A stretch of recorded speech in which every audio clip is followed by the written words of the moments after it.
Bismillahirrahmanirrahim. Mengenai takdir, ya, istilah takdir yang digantung mu'allaq bahasa Arabnya, jadi belum terjadi. Ada takdir yang mubram. Bapak itu sukunya apa, Pak? Sukunya apa? Betawi. Bisa protes nggak? Coba saya lahir jadi orang Arab, bisa nggak? Nah, itu namanya mubram. Ya, itu menurut ilmu akidah nih ya. Ini ada versi lainnya ntar. Karena kalau dalam kitab begitu aja, yang kitab ilmu akidah. Tapi dalam kitab ilmu ma'rifatullah itu lain lagi. Ya, ada yang lebih dalam dari itu. Kita ini ditakdirkan hidup di akhir zaman. Bisa nolak nggak? Bisa nolak? Udah terima aja. Itu namanya takdir mubram. Lahir pengennya kulit kayak orang Korea, ya. Ya. Nggak enak juga kali. Tapi ternyata lahir kulit sawo, ya, sawo mateng apa telur mateng. Nggak jelas ya. Kita nggak bisa protes, udah begitu aja. Apapun yang dia mau, bagi saya, mohon maaf. Jadi itu versi ilmu akidah. Semua takdir itu mubram bagi saya. Suka-suka Allah lah. Takdir mu'allaq itu ternyata sebenarnya mubram juga. Kenapa? Dia masih digantung, tapi kan haknya Allah. Mungkinkah takdir digeser? Mungkin. Ini pada sisi Allah, semua takdir itu suka-suka dia, bukan suka-suka kita. Sepakat?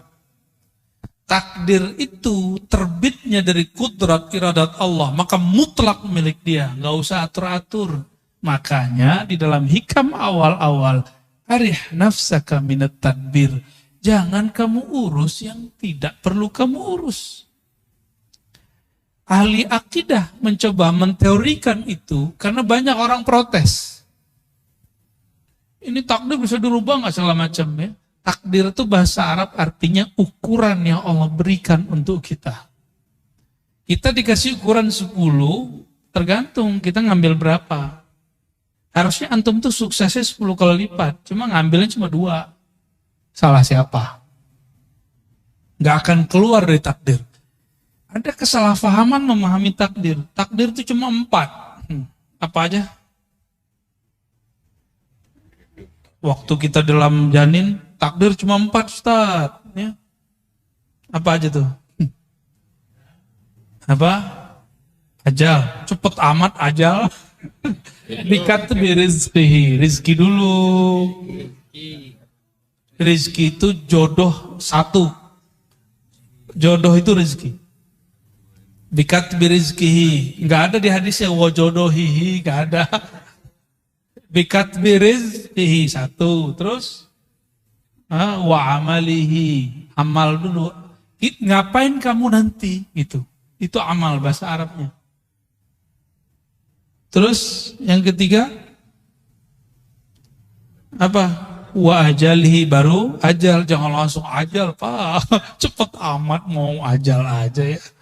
Baru yang keempat, syaqiyun au sa'id. Dia nanya ahli surga apa neraka. Gitu. Bahagia di surga atau sengsara di neraka. Itu maksudnya, bukan bahagia di dunia, bukan itu. Banyak yang salah terjemah itu. Syaqi, dia sengsara masuk neraka, atau sa'id, dia bahagia masuk surga. Tuh ini aja udah panjang aneh jelasin. Antum mau nambah lagi pertanyaan. Rezeki, saya mau tanya. Kalau kita waktu kecil dulu gak punya gaji, rezeki datang gak? Dianterin oleh mak kita, ya gak? Bener? Waktu sekolah dulu kita dibayarin orang tua kita. Rezeki dianter gak? Dianterin. Dianterin rezeki itu. Cuma karena setiap hari kita melihat orang berangkat kerja, pulang, berangkat, pulang, berangkat, pulang. Orang mengira rezeki dicari. Sejak kapan rezeki dicari? Allah tuh bagi-bagi doang, Pak. Kita nggak pernah nyari rezeki. Kita cuma nunggu dan ngambil. Nunggu, ngambil. Nah, time nunggunya inilah skill. Skill yang punya orang bisnis. Skill yang punya Allah politisi, dia tahu cara ngambil-ngambilnya. Ya. Ini kan sudah ada yang mulai sayembara mau jadi calon presiden kan? Kita nggak tahu dia sesuai nggak langkahnya dengan sebenarnya calon harus begitu apa tidak. Kita nggak tahu. Seperti orang pebisnis, dia tahu kapan dia harus ngambil.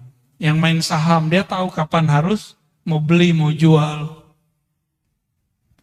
Itu skill. Nah, skill itu yang mahal, itu pemberian Allah dan dilatih. Kita rezeki, Allah kan bagi-bagi. Ya. Maka kalimatnya, perintahnya bukan cari rezeki.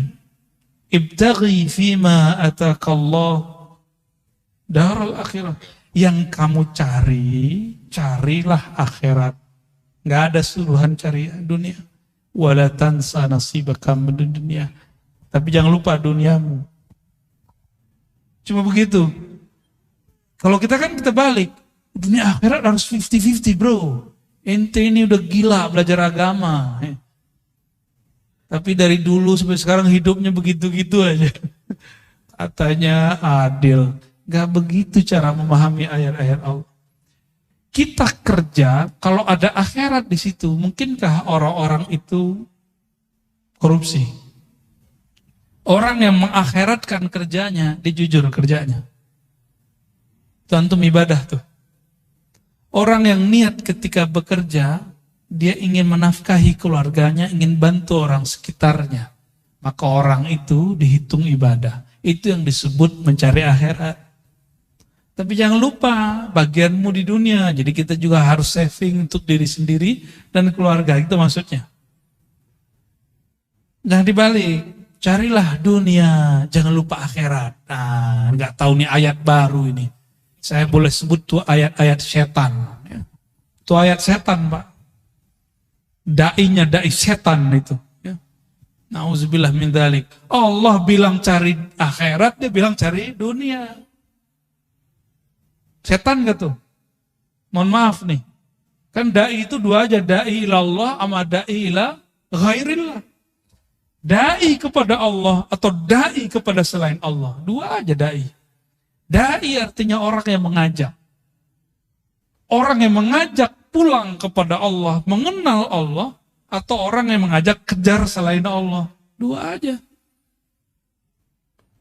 Jauh-jauh ke Ka'bah minta fulus. Aduh ya Rabb. Jauh-jauh ke Ka'bah minta rezeki, minta jodoh. Boleh sih gak apa-apa.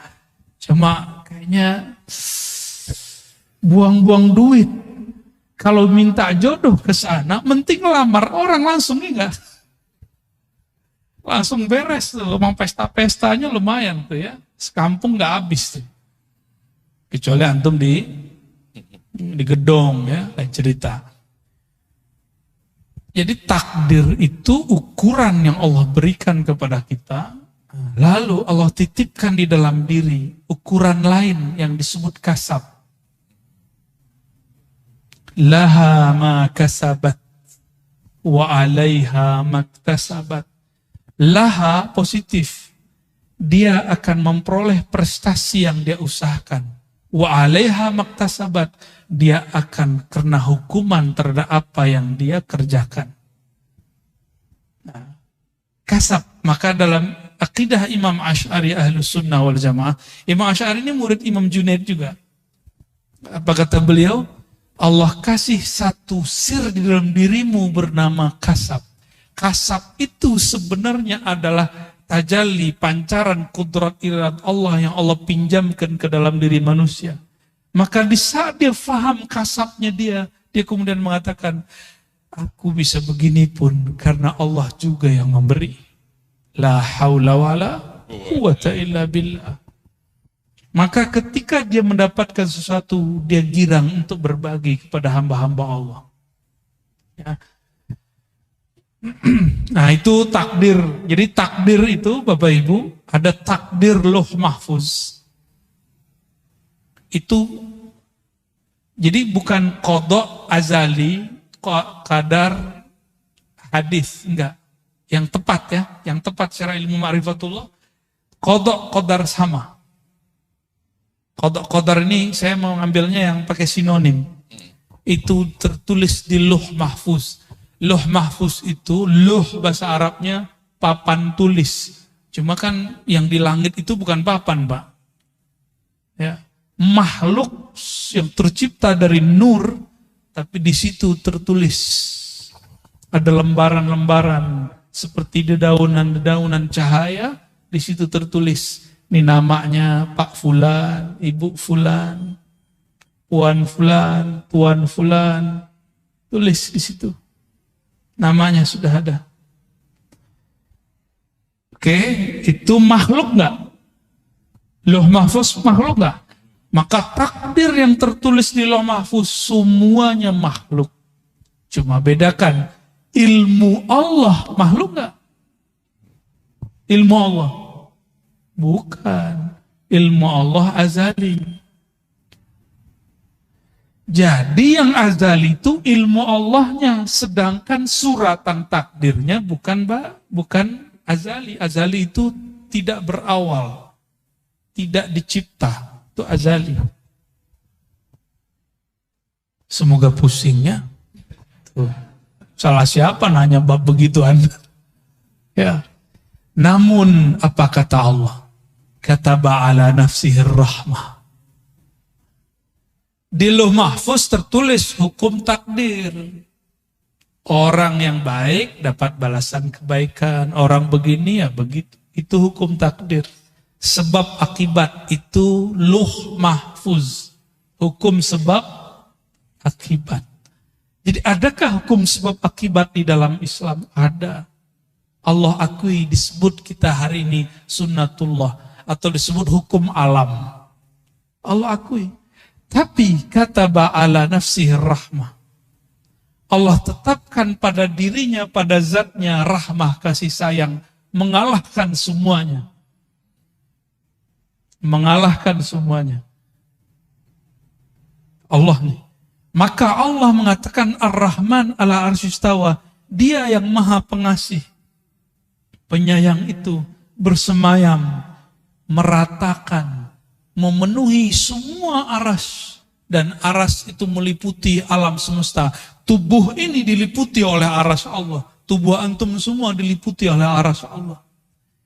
Aras itu diliputi Ar-Rahman. Berarti diri kita ini di sisi arasnya Allah itu liputan rahmat. Jadi jangan bawa hukum takdir ke Allah, namanya keadilan.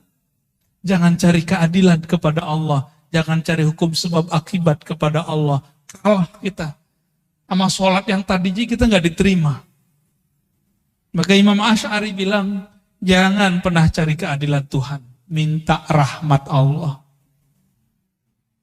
Itulah Nabi ngomong, kamu masuk sorga bukan dengan amalmu. Karena kalau amal keadilan, hukum keadilan. Jangan pernah minta keadilan Allah. Masuk surga itu karena rahmat.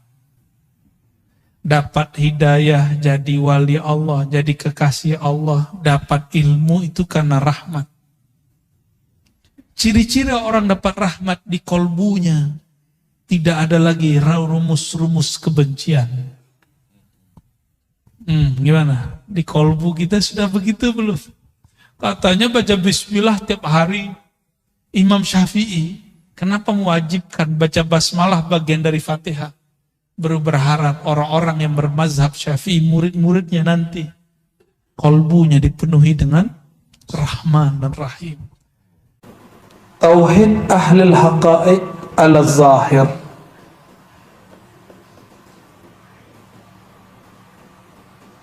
Ini kalau saya menyebutnya tauhid para salik. Kalau yang pertama, Yang pertama tadi masih ada raghbah warahbah. Ya. Jadi kalau tauhid awam biasanya pakai ngancem. Was lo kalau nggak sholat gitu. Itu ngancem. Itu tauhid orang. Kalau tauhid orang yang salik diajarin jangan sholat mengharap surga. Juga bukan jangan meninggalkan maksiat takut neraka. Boleh. Tapi karena harap yang punya surga, segan kepada yang punya neraka. Mulai diajarin begitu. Itu tauhid salik. Di sini disebutkan ahlul haqaiq ala zahir, setingkat dikit di atas orang awam.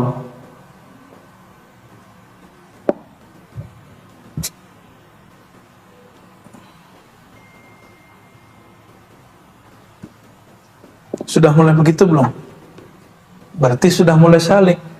Kalau nggak turun kelas lagi. Ya, kenapa zikir? Supaya tenang. Lumayan, itu salik. Kalau orang awam, kenapa zikir? Supaya rezekinya banyak. Itu orang awam. Ya, kan kita pernah juga dipotong orang kan, lagi ngomong begitu kan? Habib lagi yang motong, tapi kami dobaikan sih habis itu. Ya, akhirnya kita tegur, bedakan manfaat faedah dengan tujuan. Ya, alhamdulillah dia terima. Maka kami baik-baikan aja, cuma orang aja yang ngadu-ngadu kan, mumpuk karena sekarang lagi rame bab habaib nih, videonya dinaikin lagi. Ya salam ya.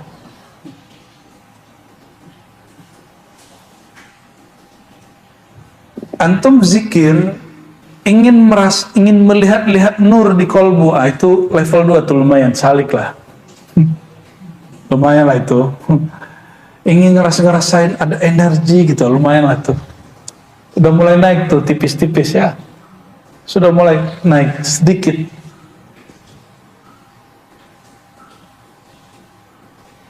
Maka ada tauhid yang ketiga. Jadi tauhid yang kedua berarti menyembahnya bukan lagi karena ancaman, bukan lagi karena harapan pahala. Itu tauhid salik. Tauhid yang ketiga menurut beliau, ayyakunal abdu bisirrihi wa wajdihi wa qalbihi ka'annahu qa'imun baina yaday Allah azza wa jalla tajri alaihi tasarifu tadbiri. Coba perhatikan, seorang hamba bertauhid ini secara khasah, yang tingkat level tertinggi menurut beliau nih, dia bertauhid dengan sirnya, dengan rahasia di dalam dirinya dan kolbunya, seakan-akan dia merasakan berada di hadapan Allah dan mengalir dalam kehendak Allah. Tajri alaihi tasarifu tadbiri. Jadi dia apapun yang terjadi, yang dirasakan ini gerakan dari Allah Subhanahu wa taala, ketentuan dari Allah, dan dia menerima. Maka saat ada orang minta wirid kepada saya, gimana caranya jadi kekasih Allah? Ngeri kali tuh, pengen jadi wali dia. Aduh, yang gampang kan pakai hadis tuh. Ya, apa kata Nabi SAW? Lam yazuk ta'mal iman man lam yakun radiyan billahi tabaraka ta'ala. Ya, man lam yarda billahi tabaraka ta'ala. Tidak merasakan manisnya iman kalau orang tidak ridha. Maka saya kasih wirid raditu billahi rabba. Baca anak-anak TK itu, anak-anak kecil itu. Ternyata itu asbab orang jadi wali. Asbab jadi wali, dia mesti ridho kepada ketentuan Allah kepada dia. Ridho itu berarti nggak boleh yang sedih. Ya, kalau sedih ya nangis, sakit ya jerit gitu. Tapi batin dia tidak menolak, batin dia terima. Dia nggak ngomong ini, ya Allah, aku kan sudah wiridan, kenapa masih diuji? Ya Allah, aku kan sudah bertarekat samaniyah, qadiriyah, khalwatiyah, suhrawatiyah, semuanya. Kenapa masih aku gagal bekerja? Oh, berarti dia salah paham itu. Bertarekat gak begitu, ya. Ya Allah, saya sudah zikir sholawat, kok masih jomblo? Lah apa urusan? Ya, aku lakum ayyul ikhwa, ya. Saya sampaikan kepada antum. Orang yang cinta pada Allah dan Rasul, kalbunya gak pernah kesepian. Gak pernah kesepian. Orang yang cinta Allah, cinta Rasul, kalbunya gak pernah kesepian. Yang sepi telinganya sama matanya. Kok gak ada teman gitu kayak Nabi Adam kan? Di surga kan indah, tapi nggak ada teman. Maka Nabi Adam menggumam, ya Allah, bergumam, sepi bener di surga. Ketiduran. Surga kan nggak ada tidur, maka dijadikan tidur itu berkah bagi Nabi Adam. Maka surga pun asbab nikmat beliau. Jadi seandainya di surga itu nanti ada tidur, tidur itu bukan kekurangan kematian, tapi bagian dari nikmat. Tapi insya Allah nanti nggak ada kok. Nggak ada lagi tidur nanti di sorga. Mumpung masih di dunia nanti tidur ya. Allahumma sholli ala sayyidina Muhammad.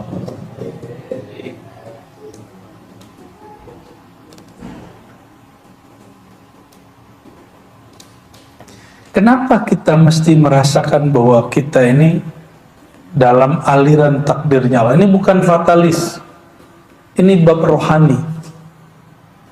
Ini bab rasa. Merasakan bahwa diri kita itu dalam aliran kehendak dan takdirnya Allah. Maksudnya apa? Ini mohon maaf.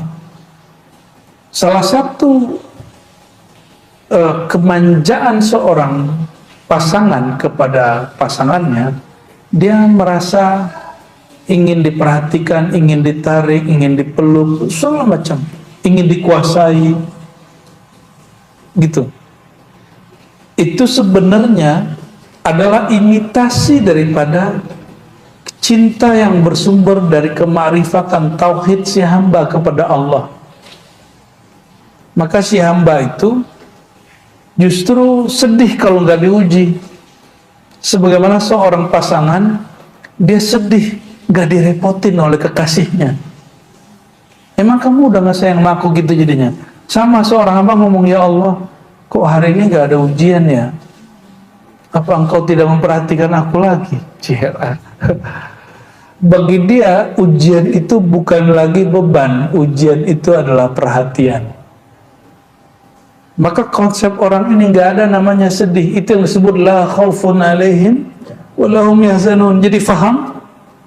Mulai faham kenapa ada ayat, 2 ayat ya di Quran, bahkan sekian ayat di Quran, lebih dari 2 ayat malah.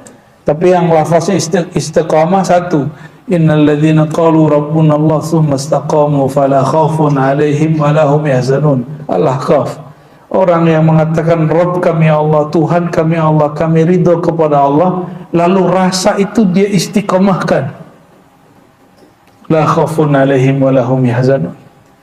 Orang yang mengatakan Rabb kami Allah, kami dalam aliran takdirnya Allah, kami tidak akan keluar dari takdirnya Allah. Dan nikmat sekali. Dalam takdir Allah itu nikmat sekali. Karena kita dididik dari kecil bahwa Allah itu tukang ancam. Ya. Allah itu kayaknya tukang seksa gitu. Akhirnya antum kalau diajak ke sini agak sulit. Ada border di sininya, ada penghalang. Ini bukan bab ancaman. Ya, kalau ente kalau nggak sholat, ntar diuji loh sama Allah gitu, ntar dapat ujian loh, ntar dapat cobaan. Cobaan ujian dalam pengertian tauhid awam itu menyeramkan.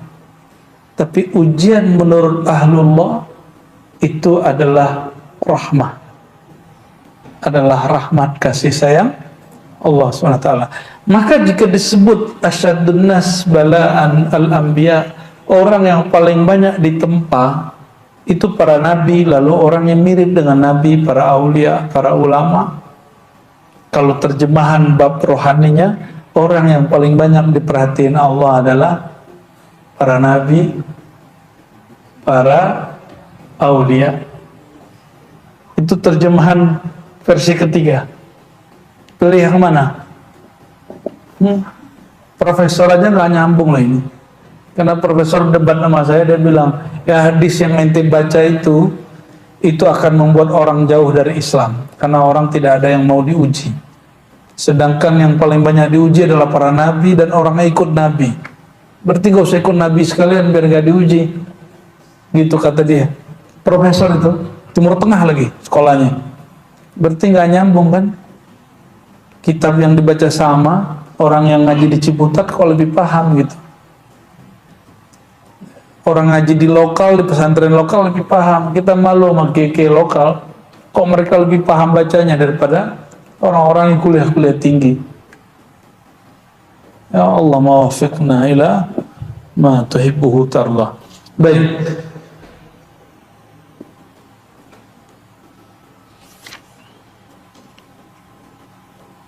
Ini ada kalimat Imam Shibli yang sangat membingungkan orang yang bingung, ya. Qala rajulun li Shibli. Bertanya seseorang kepada Imam Shibli. Shibli ini siapa?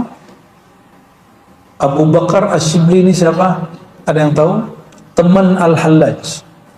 Al-Hallaj yang mati dibunuh karena dituduh sesat.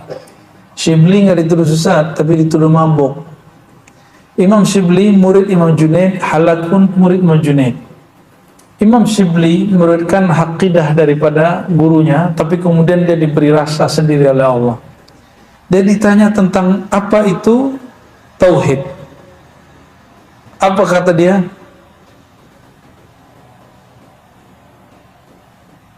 Waihak, payah kamu gitu. Nanyanya kok berat-berat gitu ngomong.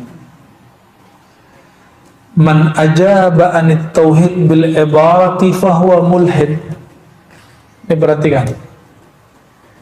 Siapa yang mengibaratkan tauhid dengan kata-kata, maka dia akan terjebak pada ilhad, pemingkaran, bahkan ateis.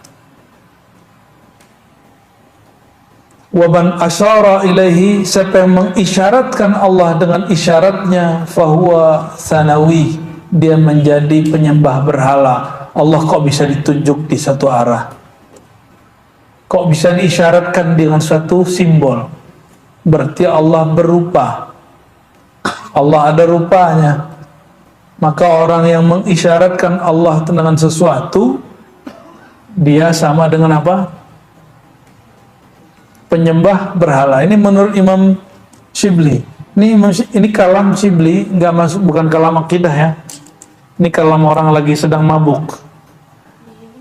Ini kalam ahli kelompok yang ketiga. Wa man sakata anhu, tapi jika kamu diam, tandanya kamu jahil. Serba salah sama dia. Kita ibaratkan tauhid, ditanya tauhid itu apa?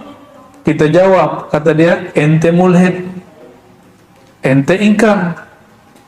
Kalau kita kasih isyarat, kamu penyembah berhala. Jika diam, salah lagi sama dia, ente jahil katanya. Serba salah mahala sini, kayak perempuan lagi dapat katanya. Tapi ini bukan lagi dapat, justru dia betul, dia lagi dapat ma'rifat deh. Wa man wahama annahu wasilun falaysa lahu hasilun. Siapa yang mengklaim dirinya telah wusul kepada Allah, telah sampai, dia tidaklah mendapatkan hasil. Wa man awmaha ilaihi fa huwa 'abidun wathanin. Siapa yang mencoba memberikan isyarat simbol-simbol tentang Allah, maka dia telah merupakan Allah dalam satu bentuk. Fa huwa 'abidun wathanin. Dia penyembah berhala. Wa man nataqa bihi fa huwa ghafilun. Siapa yang membicarakan tentangnya, dia berarti orang itu tidak merasakan kehadirannya. Wa man zanna annahu qarib. Ya, maksud dia apa nih? Jadi ente kalau baca subhanallah, bagi Hallaj saat dia lagi ngomong gini, itu orang lalai. Allah kan nggak pernah lala, nggak pernah hilang dari kita. Ya, yang mengatakan ya Allah, bantu kami ya Allah, berarti dia nggak ngerti Allah lagi bantu dia. Ini yang ngomong siapa? Ini tauhid versi orang majzub. Orang apa? Orang majzub ya begini. Maka Hallaj ini mengambil kalam dia mesti waktu dia sedang sadar. Lalu ada kalimat wa man zanna annahu qarib fa huwa ba'id. Siapa yang mengira dia dekat kepada Allah, dia sebenarnya jauh. Karena sejak kapan Allah perlu kedekatan hamba? Wa man tawajad fa huwa faqid. Siapa yang merasa mendapatiku, dia mendapati kekosongan. Ribet kan ya orang begini? Diam salah, ngeklaim salah. Wa kullu ma mayiztumuhu. Ternyata maksud beliau sampai ke kalimat ini. Ini yang paling inti belakangnya. Wa kullu ma mayiztumuhu bi'awhamikum wa adraktumuhu bi'uqulikum fi atammi ma'anikum fa huwa masrufun mardudun ilaikum muhdathun masnu'un mithlukum. Semua yang kamu bedakan dalam pikiranmu, yang engkau dapat peroleh dengan akalmu, yang engkau ibaratkan dengan makna yang paling sempurna menurutmu, semua itu tertolak, dikembalikan kepadamu. Kenapa? Makna yang ada di kepala kita makhluk bukan? Betul? Huruf-huruf yang kemudian kita rangkai jadi kata-kata, tauhid itu adalah A, B, C, D, itu kumpulan huruf-huruf yang menjadi kata dan kalimat, itu makhluk bukan? Allah makhluk? Allah khalik. Maka dia tidak bisa dipahami dengan kata-kata.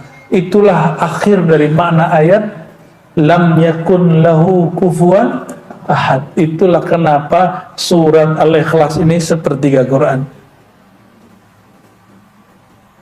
Dia pendek tapi setara dengan sepertiga Quran. Semakin orang menyadari bab ini, baru dia disebut ikhlas. Ikhlas dalam surat Al-Ikhlas bukan ikhlas versi ente ngomong aneh ikhlas lah ya. Bukan begitu, itu mah ikhlas orang awam tuh.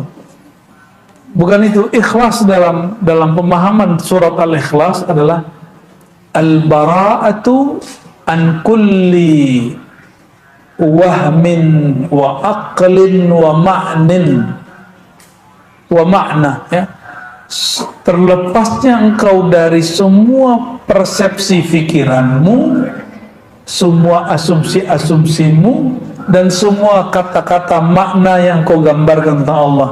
Jadi apapun yang kita kalamkan tentang Allah, Allah lebih sempurna dari itu. Oke? Itulah makna la ilaha illallah. Lalu kalau dimaknai lagi, maha suci engkau, maha bebas engkau dari semua yang aku bayangkan. Itulah subhanallah. Gimana? Sudah mulai nyambung? Sudah mulai nyambung? Ini aslinya kitabnya rumit, tapi saya mohon kepada Allah semoga ini bisa mudah dipahami. Sudah mulai dipahami? Jadi kalau disebut Qul huwallahu ahad, katakanlah hai Muhammad, Allah itu dia, Allah itu ahad. Kenapa dimulai dengan kata dia? Dia itu menunjukkan agar engkau tidak membayangkan fisik. Karena dia berarti gaib. Gaibkan dulu akalmu, gaibkan dulu panca indramu, baru engkau katakan Allah. Allah itu menyebut dirinya apa? Ahad. Maka jika diterjemah, hanyalah dia yang memahami keesaan dirinya. Loh, terus itu apa belajar tauhid? Belajar tauhid itu belajar meniadakan diri di hadapan wujudnya, barulah terasa wujud Allah Subhanahu wa ta'ala. Jadi gimana cara merasakan wujudnya Allah? Tiadakan diri di hadapannya, Bagaimana merasakan dia esa, tiadakan kemajubukan diri kita, peran diri kita, baru kita ngerasain dia esa. Ya. Itulah makna la haula wala quwata illa billah. Jadi ada 3 ungkapan tauhid, la ilaha illallah, subhanallah, la haula wala quwata illa billah. Itu ungkapan tauhid. La ilaha illallah menafikan semua, meniadakan semua yang dibayangkan. Coba bayangkan tentang Tuhan, bayangin. Sudah kebayang? Nah, itu bukan Tuhan. Coba katakan Allah satu. Kebayangkan angka 1? Nah, Allah bukan begitu. Paham? Ya. Allah Esa. Kebayang apa? E-S-A. Ah, itu bukan Allah. Sebut Allah. Kebayang apa? Alif lam lam ha. Itu bukan Allah, itu nama Allah. Itu nama Allah. Bedakan nama Allah yang diungkapkan dalam huruf dengan yang punya nama itu sendiri. Coba tulis namanya di kertas atau tulis dalam pikiran. Sudah ditulis namanya dalam pikiran? Sudah nampak? Apakah itu kita? Bukan, itu tulisan tentang kita. Jadi kalau ada lafaz Allah, itu bukan Allah, itu nama yang menyimbolkan tentang Allah. Jadi kalau antum, ini mohon maaf, ini jangan, makanya udah talqin jangan belagu dulu. Itu baru memasukkan nama. Rasanya dirasakan oleh kolbu. Itu baru nama. Dan kita tidak menyembah nama. Menyembah nama naqisun, bukan syirik. Saya nggak sepakat dengan orang mengatakan syirik. Karena nama tidak terpisah dari yang punya nama. Maka man abidallah ka ismin fahuwa naqisun fil ubudiyah. Ini kaidah, ya, kaidah yang baru dibuat malam ini. Karena di kitab-kitab ditulis man abidal isma fahuwa musyrik. Kencang bener ente ya. Siapa yang menyembah nama syirik, itu orang terlalu keras. Nabi nggak begitu mengajarnya. Orang yang menyembah nama, dia belum sempurna. Bukan berarti dia musyrik. Kan nama tidak pernah terpisah dari yang punya nama. Ya toh? Nama Allah, coba nama antum pernah pisah nggak dari dirinya? Maka kalau ada orang menghujat nama kita, kita marah nggak? Ya, ditulis nama terus dicoret, marah nggak? Bahkan namanya dipindahin ke batu. Nih, kamu nih, diinjak batunya. Marah kan? Marah kita. Ya, mohon maaf. Yang muncul antum foto terus diupload di sosial media, di Facebook, Instagram atau TikTok. Itu gambar kita, tapi itu bukan kita loh. Paham? Gambar kita, foto kita, itu bukan kita sendiri. Maka foto Ar-Razi bukanlah Ar-Razi. Jadi kalau ada orang menghujat video saya, itu bukan menghujat saya, itu menghujat si video. Indah tuh hidup begitu. Makanya saya nggak stres hidupnya, alhamdulillah. Ini baru dikata-katain dikit, statusnya nggak disepakati temannya, langsung stres. Karena terlalu menghayati kehidupan. Jangan terlalu nyatu-nyatu amat dengan sosial media. Ya. Itu terpisah sama kita. Nama kita itu bukan kita yang sempurna. Dia hanya bagian dari diri kita dan dia bukan kita semuanya. Oke? Maka bayangan tentang Allah bukanlah Allah. Lalu Allah itu gimana? Habis bagaimana, habis bayangan-bayanganmu, habis semua asumsimu tentang Allah, engkau barulah diberi rasa bertuhan kepada Allah. Jadi tiadakan dirimu, tiadakan rasamu, habis rasa, habis semua, baru Allah kasih rasa dari dia. Habiskan persepsi tentang Allah, baru Allah beri persepsi tentang dia. Habiskan teori tentang Allah, baru Allah kasih teori yang benar tentang dia. Ya.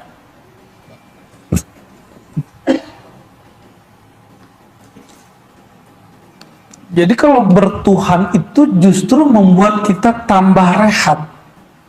Kenapa? Kita nggak perlu memikirkan Allah, cukup merasakan Allah. Kan, pikiran aneh berat nih, karena ente mikirin Allah. Kajiannya berat nih, karena kajiannya dipikirin. Oleh karenanya para sufi itu hidupnya paling santai. Kenapa?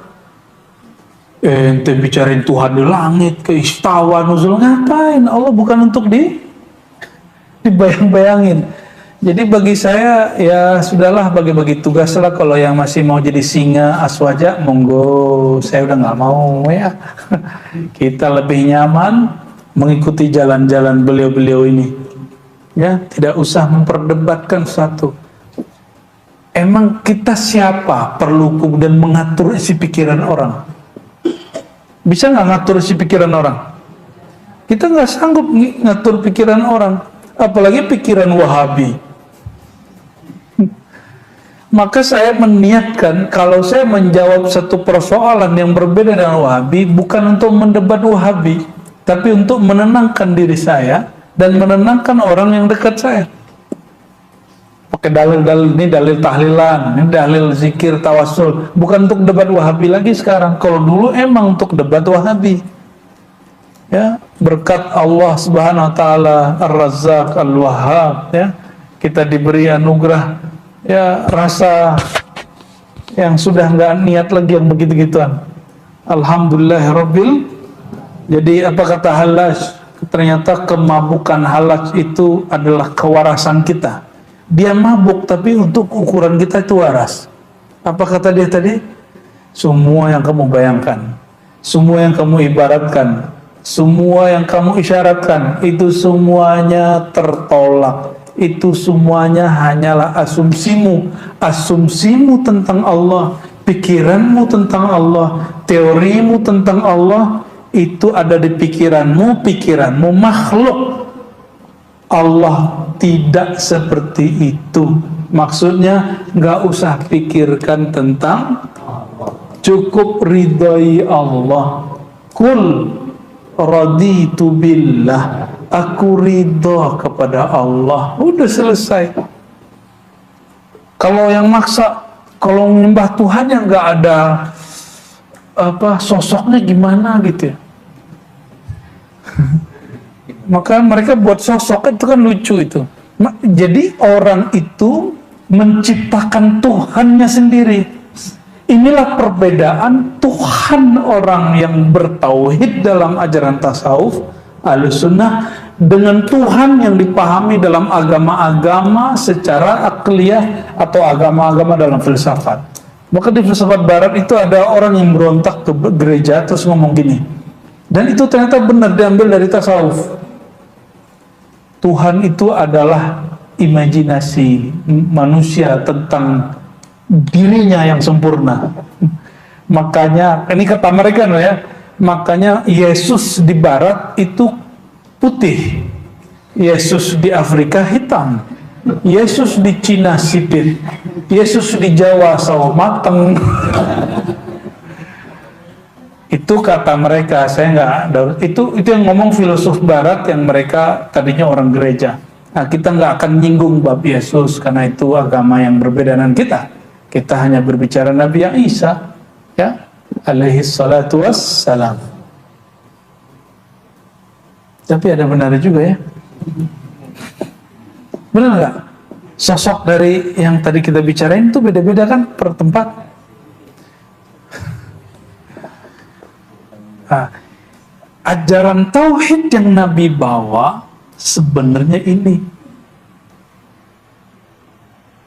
Oleh karenanya para sahabat waktu turun ayat Ar-Rahman 'alal arsy istawa, nggak ada satupun yang debat. Allah bersemayam di atas aras istawa, nggak ada satupun debat.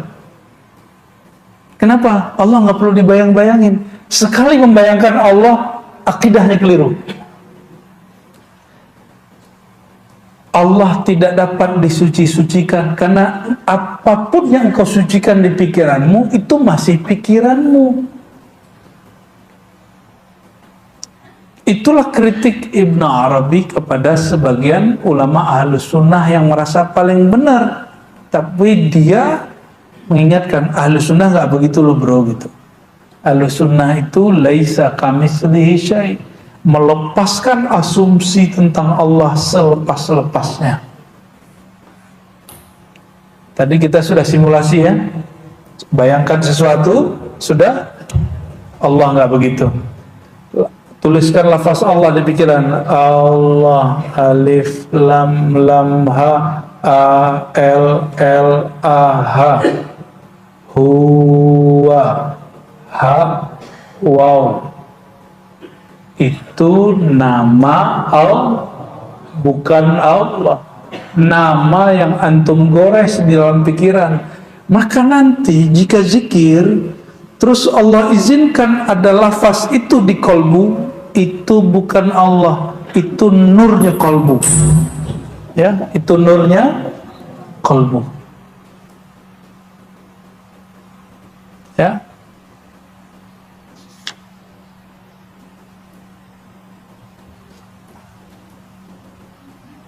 Mungkin ada yang bertanya, kalau gitu kita ngapain menghormati tulisan gitu ya? Gitu. Ini orang nggak punya seni ya. Ya udah, sini mana fotonya saya injek-injek. Mana namanya saya robek-robek. Pasti marah. Itu salah satu sifat jalaliyah yang Allah tajallikan kepada kita. Makanya kita marah jika foto yang ada di Facebook itu, di Instagram itu, di TikTok itu, kemudian di-unlike sama orang, dihujat sama orang. Kenapa? Kita merasa itu tidak, itu nama, itu wajah terhubung dengan kita. Ya. Jadi nama beda dengan yang punya nama, tapi di hati adalah lain. Ya. Bagian yang itu bagian Buya Zulaswi itu nanti tuh di kajian Kifayatul Awam ya. Insya. Maka kajian kita kitab Kifayatul Awam dia mesti diturunin grade-nya ke akal. Nggak boleh pakai ini. Tujuannya nanti baru sampai di sini. Supaya apa? Supaya akalnya jalan dulu, jalan, kaidah, ujungnya qaidatun bila qaidah, maqamun bila maqam, halun bila hal. Maqam tanpa maqam, hal tanpa hal, kaidah yang sudah dilepaskan dari semua kaidah. Jadi masih mau menyembah sesuatu yang kita bayangkan? Membayangkan sesuatu butuh tenaga, butuh energi, betul nggak? Butuh kalimat dan kosakata. Untuk menyembah Allah simpel sekali. Jangan bayangkan apapun, rasakan saja. Merasakan diri kita, semakin terasa diri, semakin terasa yang mengatur diri. Jadi Allah itu gak usah diteorikan di luar diri kita, cukup dirasakan dari dalam diri. Itu yang disebut man arafa nafsahu. Siapa yang merasakan dirinya, semakin dalam dia merasakan siapa dirinya, semakin dekat dia kepada Allah yang menciptakan dirinya. Itu maknanya ya.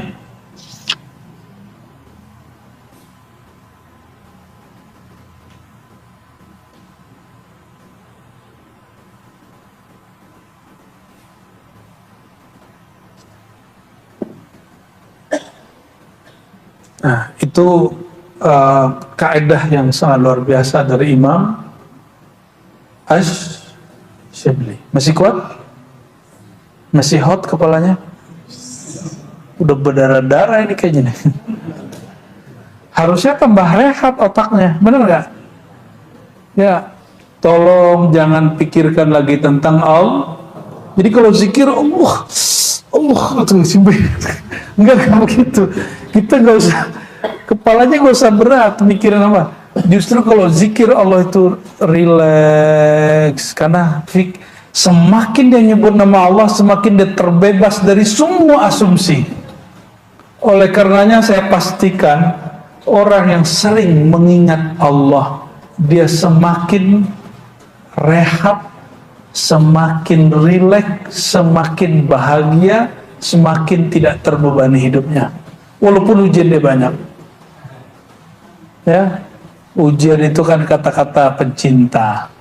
Ya. Itulah rahasia kenapa Allah disimbolkan dengan Laila oleh penyair-penyair. Karena Laila itu gelap, gak usah dibayang-bayangin. Ya. Alhamdulillah hujan.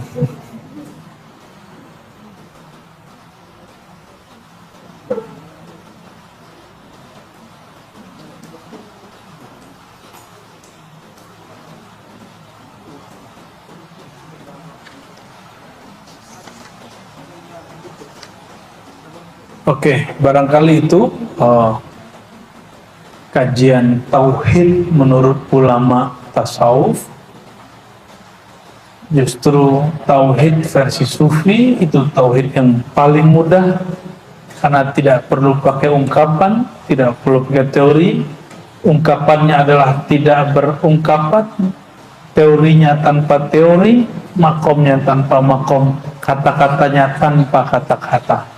Itulah tauhid para sufi, tauhid yang merileks hamba dan pikirannya dari segalanya.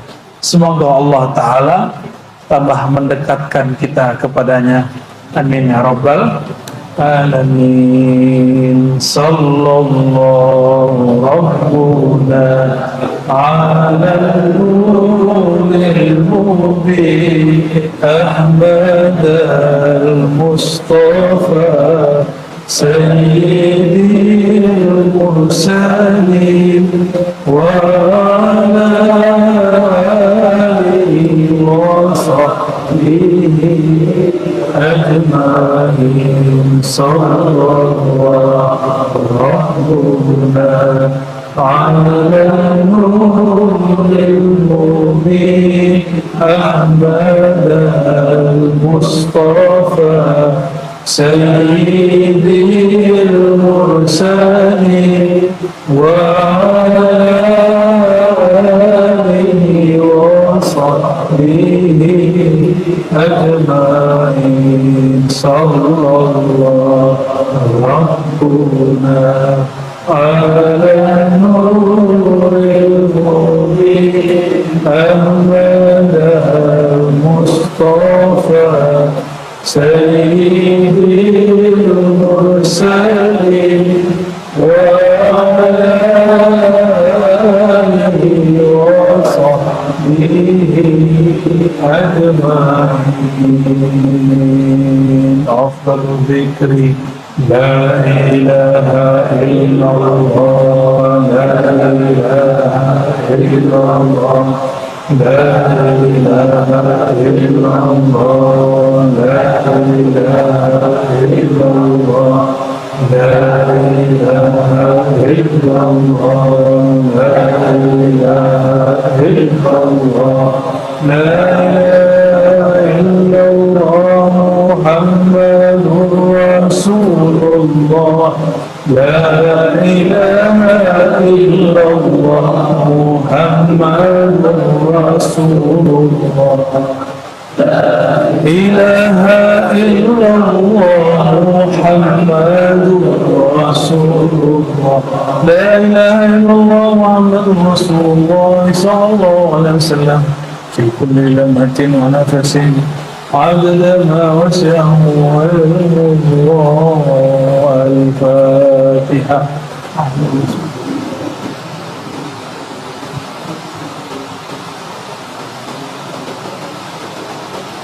سبحان ربك رب العزة عما يصفون وسلام على المرسلين والحمد لله رب العالمين.